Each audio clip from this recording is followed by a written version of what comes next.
I get the crack allure, right? I get the heroin of the phone. I get that. But I always want to look at what's underneath that. Yeah. And tell me if I'm wrong, because you've been working with people a long time, and I don't mind being wrong here. Yeah. I feel like the meta message of the last 20 years has been, maybe the last quarter century has been, everything out there is on a road to ruin, and everything out there is bad. Everything out there is you, because of what happened to you, because of your lot in life, because of the cards you were dealt, Right. are always going to be less than. Yeah. So you sit over here in the corner, we pat you on the head. That's just what happened to you. Yeah. Well, we got it from here. And the only thing I could think of is the meta message has been, and maybe it's from helicopter parents that we're learning now. Yeah. Where you're actually teaching the nervous system of your kid is, we don't think you can. Totally. But the cultural message has been, y'all can't. Yeah.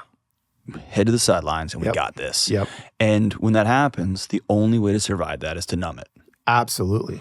And that's the only way I can think that made this stupid box. Yeah. Yeah. Right? Yeah. I went to an insane, I bought tickets 6 months ago, totally forgot. I finished an event and I got home and I was exhausted.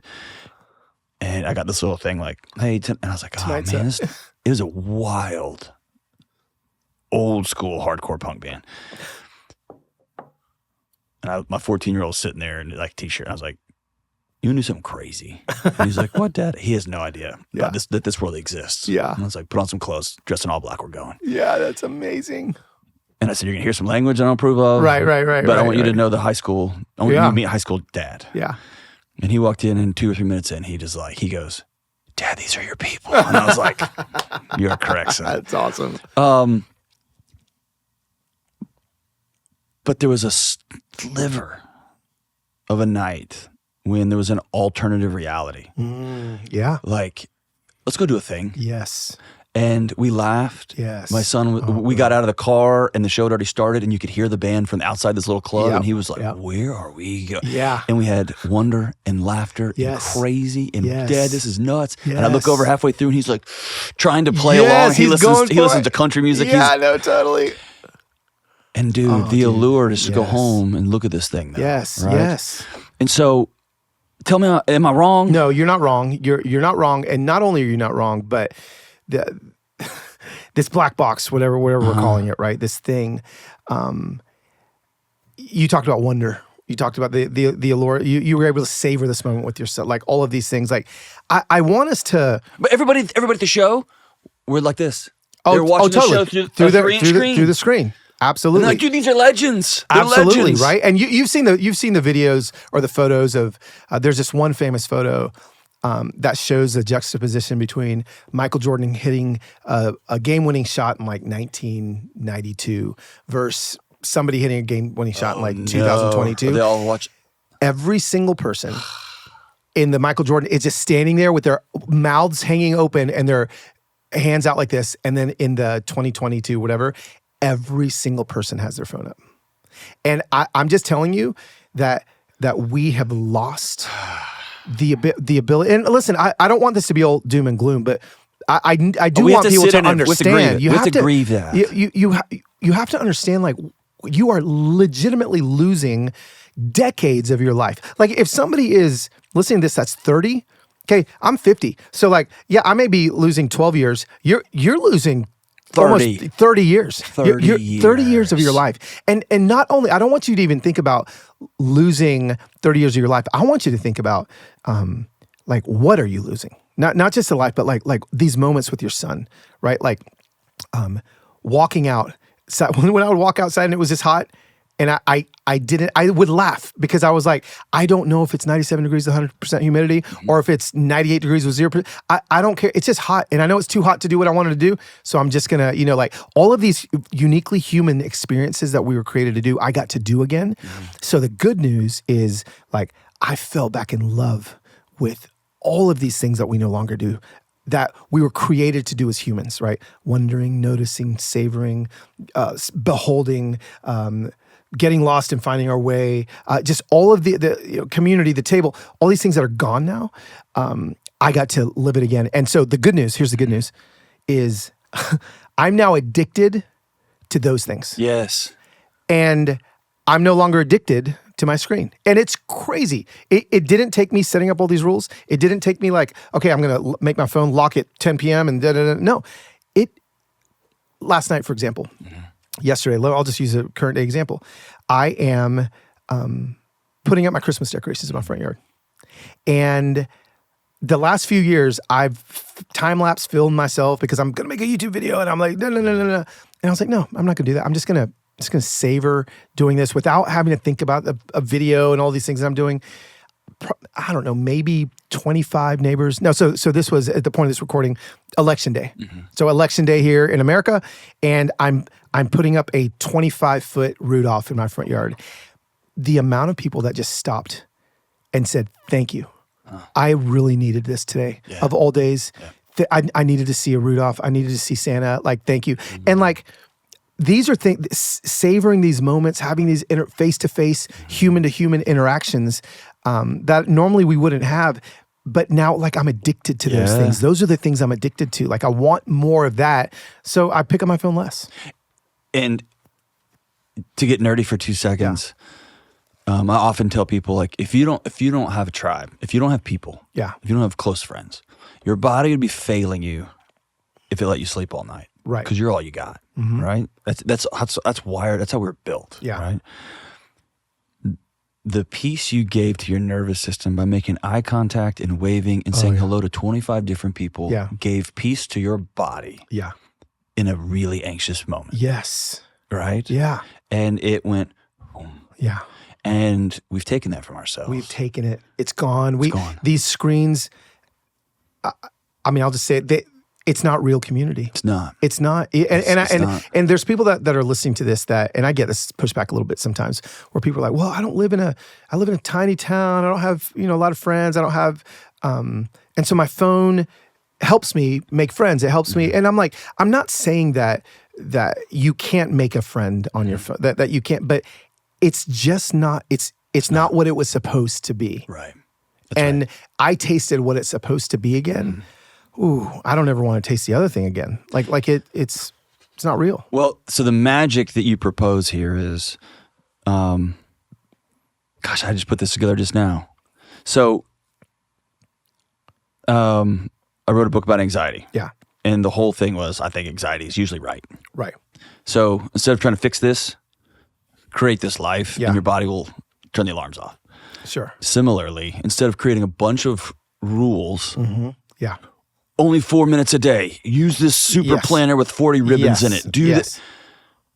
Yeah. What if you created a life Yes. that was rich again? Yes. And it's awkward and will be boring at first. Yes. And you'll have to face some demons like you mentioned this more, like silence. Yes. Oh my gosh. You'll have to make peace with like whatever demons you got. Yep.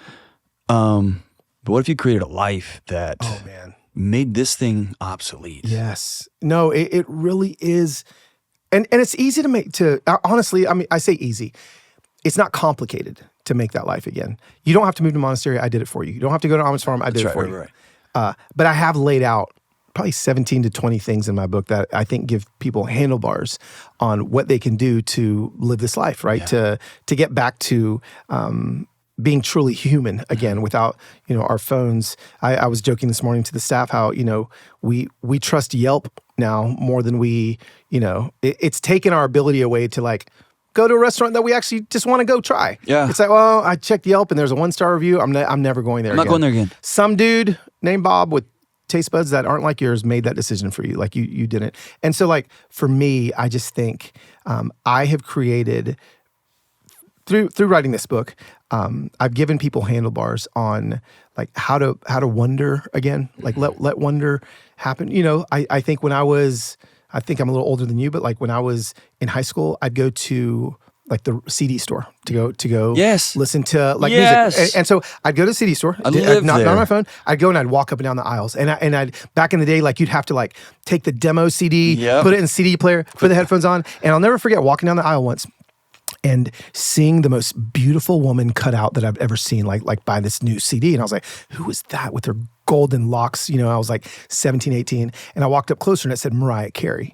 And I was like, who's this Mariah Carey goddess? And like, I put the CD on and I listened to it and I was like, who is this? Yeah, she's an angel. Like listen to her voice. And I didn't know who it was. So then I took the CD to the person at the front and I was like, hey, like, do you know who this is? No, we just got it in. So they couldn't tell me. So then I bought the CD, I went home, and I just listened to it for Discovery. weeks. And I'm just listening. And I'm like, I don't know who this is. And then on MTV, like 3 weeks later, there was like a 3-minute interview with her, and I got 3 more minutes. But that's so uniquely human. Discovery. Yes. I mean, just figuring things out. Like all of that is gone now. Yeah.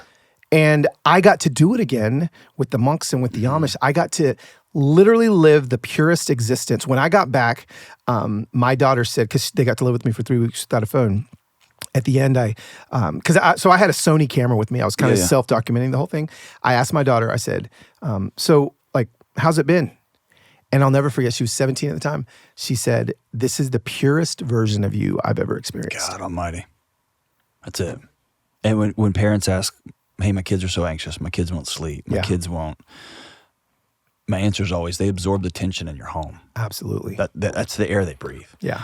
And to think about that comment, that gives me goosebumps. Yeah, dude. To think that my son would say, no, I got to meet my dad. Yes. Not the quantified version of you. Right, nope. And the always optimized, how many calories are we cutting? Yep. I just got to meet my dad. Yeah, dude, that's it. And to think on a punk rock floor. Yes. My son was like, oh, I got to meet my dad. Yes. And thinking my 8-year-old daughter still doesn't really know her dad. Right. Uh-huh. And we try to solve it in all these other bananas ways. Uh-huh. You talked about something that got me choked up. And I immediately pulled my phone out and I texted my wife, here's some changes that are happening right now. Talk about dinner time. Yes. So we know the stats, right? And this is unpopular stats. I don't care. Families that eat together. Yep. The kids have lower mental health challenges. Yep. The family has lower conflict, and the kids do better academically over time. Absolutely. That's what the data's there. The data says, yep, right? Yep. It's there. Is it data or data? You're the. They're both. Okay. Right. Depends on how pretentious you want to be. Okay. Yeah. Oh, I want to sound like John. I don't have a lot of friends. So I'm at the monastery. Every meal's breakfast and dinner are in silence. Lunch, you can talk. Okay, so that's weird. If you've ever eaten with somebody and all you can do is hear yourself chew, and swallow, it's like the strangest thing ever. I immediately like. It's the strangest thing ever. I'll go and set myself on fire. So like meals already were weird with the monks, chewing and slurping. But then I got to the Amish, and bro, like I just remember that first morning I show up at Willis's farmhouse, and after I was sleeping in a tiny house on their farm, and so I walked over to the main house. And he's like, all right, Kathy's got breakfast for us. So I was like, oh, sweet. And it was gigantic spread. Like, I mean, farm breakfast. But we sat there for like an hour eating and talking. And I'm like, bro, don't we have to farm? And there's something to, And then lunch was like an hour and a half. And then dinner was like 2 hours. And there was like, I don't know, 20 people at dinner, other neighbors that had come over. And this happened day after day after day. No meal was longer or was shorter than an hour. And most dinners were longer than 2.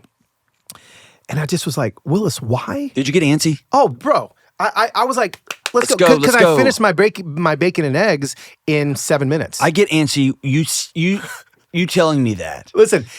I finished my bacon and eggs in 7 minutes. We sat there another 52, 53 minutes. And I was like, Willis, I'm done with my meal. He's like, no, you've just eaten. You haven't had a meal. And I was like, wait. Hold on, dude. I need to sit on that. Yeah. You've just eaten. You've just eaten. You haven't had a meal. We don't have meals. We don't have meals. We don't have meals. And they have meals. And I was like, why is this taking so long? He's like, Carlos, we don't have Facebook. We don't have Instagram. We don't have Twitter. The only way we can visit and know what's happening in our community is over a meal. So every meal is an hour to 2 hours long. When I was doing research for the book after I got home, this was the kicker.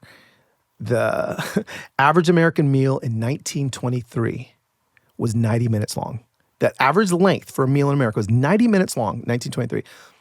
2023, it's 12 minutes. God, dude. 12 minutes. That's eating. That's not mealing. And we wonder, why we can't have conversations with each other. Why? Here's the thing. The Amish are the Amish for a reason. I am not Amish for a reason. So therefore, just knowing that we have a very large spectrum of beliefs, myself versus the Amish. I don't believe everything the Amish believe, Right. or else I'd be Amish. Right. So as we're having these 2-hour meals, we are talking about the most hot topic, geopolitical. We were talking about all the stuff with the Amish. We disagreed on so much, Willis and I. But bro, you cannot hate somebody for 90 minutes over a steak. It's too tiring. It's too and so we talk about something we disagree, and then we end up somewhere we agree. Yeah. And we disagree. And it's next thing you know, I've got this cadence of disagreeing over something, but agreeing over what we love in the food and the relationship. And we've just lost that in America. We've lost the ability to do that. And so again, that's another uniquely human experience that is gone because we're either scrolling on our phone during a meal or they're just too fast. And I think where I'm rejecting in real time right now, Yeah. and I'll have to think through this over a couple of months, but what we have done is not progress. No. Well, We've de-evolved. yeah. And I can see you're an efficient guy. Do you like efficiency? I'm at constant war, which means I don't have peace. Oh, okay. Yeah. Because I'm late everywhere. Yeah. Because yeah. I love savoring. Okay. Yeah. And yet I've plugged myself into these systems Yes. that don't savor. Yeah. And that don't. So a thing that happened when I moved here. Yep. I took this job. Yep. And actually was a point of contention for a while Yeah. here until we finally broke it down. Like we had a meeting with some folks. Yeah. And I said, the single rudest thing in my fiber of being is when somebody's in a conversation is to cut that off. Yeah. You let the conversation end. Yes. And they were saying, and they were right, the single rudest thing you can do is tell somebody, I will be there at 3, and they show up at 2:55, and you roll in at 3:40. Yeah. That's disrespectful. It's dishonest. Yeah. And I was convicting. Yeah. And two things can be right. They're both right. Yeah. They're both right. And so it was a matter of, I had tried to plug myself into a system without being honest about what the cost was going to be. Right.